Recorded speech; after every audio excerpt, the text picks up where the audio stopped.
Okey, Assalamualaikum dan salam sejahtera. Hari ini cikgu akan terangkan sedikit berkenaan dengan bab 4 pembiakan. Okey, ini adalah peta konsep bagi pembiakan. Okey, pembiakan terbahagi pada dua iaitu seks dan aseks.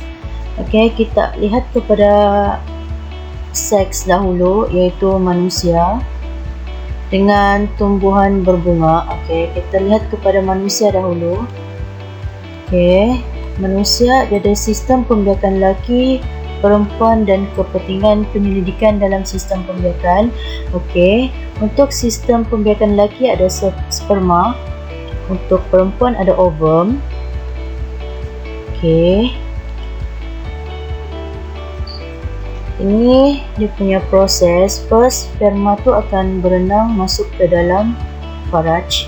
Lepas tu, jika ovum hadir di tiub falopio, persenyawaan mungkin akan berlaku.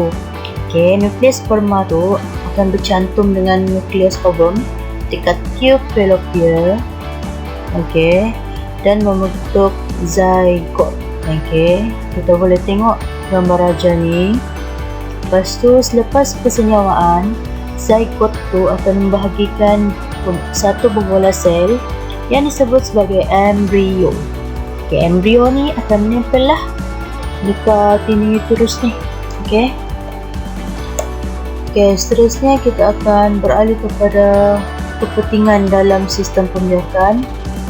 Okey, iaitu pemandulan, rawatan hormon, pembedahan dan kaedah persenyawaan in vitro. Okey, kita tengok satu persatu.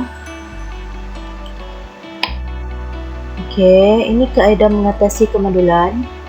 First, rawatan hormon. Ini apabila individu tu mengalami masalah ketidakseimbangan hormon lah. Okey, ini dia gambar. Ubat hormon tu disuntiklah masuk ke dalam badan kita. Badan yang seseorang tu lah, yang seseorang yang mau mengatasi kemandulan. Okey. Kedua ialah pembedahan. Okey, dia punya masalah apabila tiub falopio tu tersumbat ataupun lelaki tu mengalami masalah saluran lah. Ductus sperma tu tersumbat. Okey, ini gambar dia secara kasar lah mengandung yang mengenai asal pembedahan ni. Ketiga ialah IVF iaitu persenyawaan in vitro. Okey, ini masalah tiub falopio tersumbat juga. Okey, ini kaedah ni di luar badan lah, di luar badan manusia, iaitu mengeluarkan ovum dari ovari untuk disenyawakan oleh sperma. Okey, lepas tu kalau sudah yang proses ni, okey, embrio tu apabila sudah terbentuk akan masuklah kembali ke badan manusia, ke badan wanita tu. Okey, masuk ke uterus wanita. Okey, seterusnya kaedah pencegahan hamil. Okey. First, pil pencegah hamil. Okey, ini untuk menghalang proses pengovulan lah. Okey. Yang kedua, implan.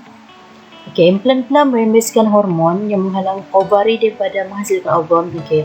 Tengoklah, implan tu dia akan masukkan di buah lengan. Okey. Buah lengan, okey, untuk menghalang ovari. Okey. Lepas tu, ketiga ini yang popular lah untuk penggunaan kondom. Okey, kondom ni dipakai oleh lelaki lah untuk menghalang sperma tu memasuki faraj. Okey, yang keempat ialah alat kontraseptif dalam uterus. Okey, untuk perempuan ni, untuk perempuan pula, okey, alat tu dimasukkan ke dalam uterus wanita bagi mengelakkan penempelan ovum yang telah disenyawakan. Okey. Yang keempat ialah vasektomi. Okey, ini untuk lelaki, ductus sperma tu akan diikat lah ataupun dipotong supaya sperma tu tidak dipancurkan. Okey, ini pula ligasi untuk perempuan. Tiub falopio tu pula diikat, dipotong. Okey, kedua-dua tiub tu akan dipotong dan diikat melalui pembedahan supaya ovum tidak disenyawakan oleh sperma. Okey. Lepas tu kita beralih kepada sistem pembiakan tumbuhan, iaitu bahagian jantan dan betina. Okey, jantan stamen, satu untuk betina pistil. Kita tengoklah. Okey, kalau sebelah kiri ni stamen tu ada ather, ada filamen. Okey, lepas tu stamen tu ialah organ pembiakan jantan bunga. Okey, ranggi ni biasalah kalau warna-warni, ia menarik perhatian serangga tu untuk hinggap ke bunga tu. Okey, kalau sepal pula dia berfungsi melindungi bunga tu lah. Okey, untuk sebelah kanan pula, okey, ada pistil iaitu organ pembiakan betina bunga. Okey, di atas sekali ada stigma, stil, ovary. Ovary tu yang bulat tu, dekat dalam tu ada ovule. Okey. Okey, kita beralih kepada ejen pendebungaan. Okey, melalui angin dan haiwan serangga. Okey. Kita tengok sini, yang first ni kita tengok haiwan dan serangga. Okey, biasanya butir berbunga tu akan melekat pada paruh atau badan haiwan lah. Sebab dia sudah hinggapkan, dia hinggap, lepas tu dia hisap nektar. Lepas tu butir berbunga tu akan melekat lah dekat kaki dengan badan dia. Okey, ciri-ciri bunga tu dia ranggi besar. Biasalah ini menarik perhatian, warna-warni, baru harum, mempunyai nektar supaya dapat dihisap. Okey. Lepas tu contoh bunga tu durian, rambutan, betik, bunga raya, bunga matahari dan bunga ros. Okey. Terus seterusnya kita beralih kepada yang kedua. Okey. Angin pula. Angin pula butir bunga tu ringan supaya senang ditiup lah sampai ke stigma bunga. Okey, stigma bunga ni bahagian betina lah. Okey. Ciri-ciri bunga tu dia warna putih. Lepas tu dan pudar. Stigma yang panjang dan berbulu. Okey, stigma yang panjang berbulu untuk memudahkanlah cenderung angin tu sampai ke dalam stigma tu. Filamen dan stil yang panjang pun merupakan faktor supaya angin tu sampailah ke butir bunga tu sampailah ke stigma bunga. Okey, contoh jagung, rumput dan padi. Tiga-tiga ni pun panjang kan dia punya struktur. Jadi senanglah butir bunga tu sampai ke stigma bunga.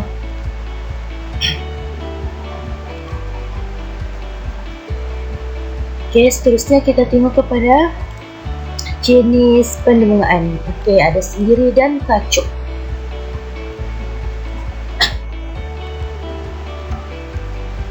Okey, ada dua, sendiri dan kacuk. Kalau untuk sendiri tu melibatkan satu pokok jak. Okey, satu pokok jak. Okey, contoh kalau butir bunga di atas ni, dia akan dipindahkan ke stigma bunga yang lain. Dia akan pindah lah, macam dalam gambar raja ni dia pindah lah, tapi masih lagi pokok yang sama. Dia satu pokok je, melibatkan satu pokok je, tapi bunga-bunga yang lain. Okey, yang kedua pula penemuan kacuk. Kalau kacuk pula, butir bunga dipindah ke stigma bunga yang lain juga, tapi pokok yang lain. Tapi kena ingat lah, kena spesies pokok yang sama sahaja. Okey. Okey, kita beralih kepada yang terakhir iaitu Essex. Okey, Essex ada 5. Okey, kita tengok satu-satu nanti. Okey, yang first tu belahan dua. Okey, belahan dua tu kalau sel tu bahagi dua lah. Contoh ameba ni, ameba. Dia nukleus tu akan membahagi. Lepas tu dia akan bahagi kepada dua sel anak. Still lagi ameba. Okey, kedua ialah pentunasan. Okey, pentunasan. Okey, kita boleh tengoklah pentunasan ni. Okey, contohnya hydra. Okey, hydra ni hydra. Lepas tu dia akan tumbuh, tunas tu dia akan berkembang. Okey, lepas tu tunas tu akan terputus menjadi individu baru. Itulah yang kecil dia tu ialah tunas dia akan menjadi individu baru. Okey, seterusnya ialah penjanaan semula. Okey, penjanaan semula ialah, kita tengok sini. Okey, berlaku apabila fragmen organisma tertentu tu tumbuh dan berkembang menjadi individu yang baru. Okey, Macam ni contoh cacing pipi, dia akan terpotonglah, potong menjadi 2 individu yang baru. Okey, keempat pula spora, pembentukan spora. Okey, kita tengok di Paku-Pakis ni. Okey, dia ada sporangium. Apabila sporangium ni pecah,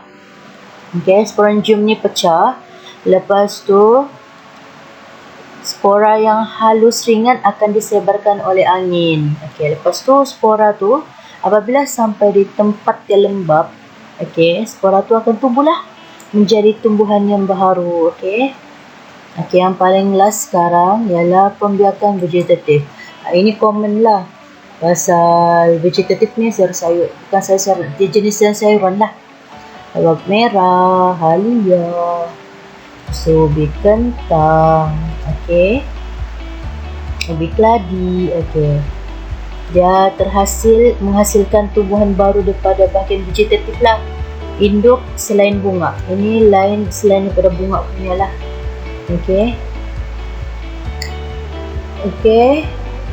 Itu sahajalah dia punya penerangan pasal pembiakan ni secara ringkas je. Sekian, terima kasih.